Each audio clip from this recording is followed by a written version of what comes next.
జగన్ సర్కార్ తీసుకున్న నిర్ణయాలు వివాదాస్పదమవుతున్నాయి. ముఖ్యంగా వైసీపీ కార్యాలయాలకు భూముల కేటాయింపు అంశం వివాదమవుతోంది.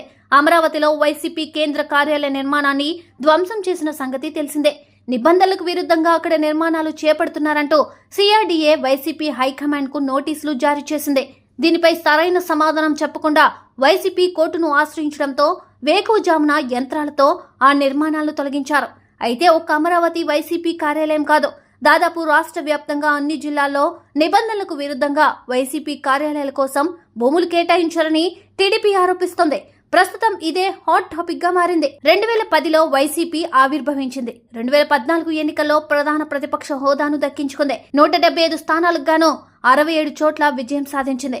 2019లో మాత్రం ఏకపక్ష విజయాన్ని సొంతం చేసుకుంది. 151 స్థానాల్లో గెలుపొందింది.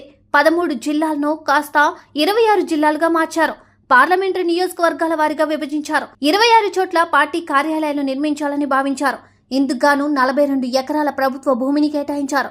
1000 రూపాయల నామమాత్రపు లీజుతో ఈ కేటాయింపులు జరిపారు. ఇప్పటికే కొన్ని జిల్లాల్లో భవనాల నిర్మాణం పూర్తయింది. మరికొన్ని జిల్లాల్లో నిర్మాణ దశలో ఉంది.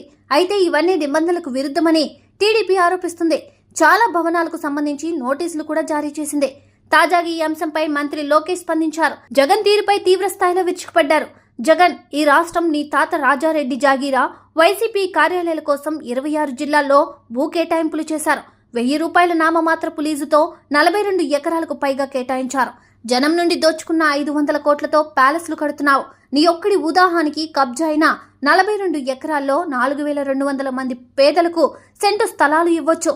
నీ విలాసాల ప్యాలెస్ల నిర్మాణానికి అయ్యే 500 కోట్ల రూపాయలతో 25,000 మంది పేదలకు ఇల్లు కట్టి ఇవ్వచ్చు. ఏంటి ప్యాలెస్ల పిచ్చి?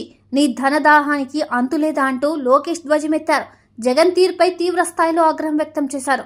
వైసీపీ కార్యాలయాలకు భూ కేటాయింపులపై ఎక్స్ వేదికగా పోస్ట్ చేశారు లోకేష్.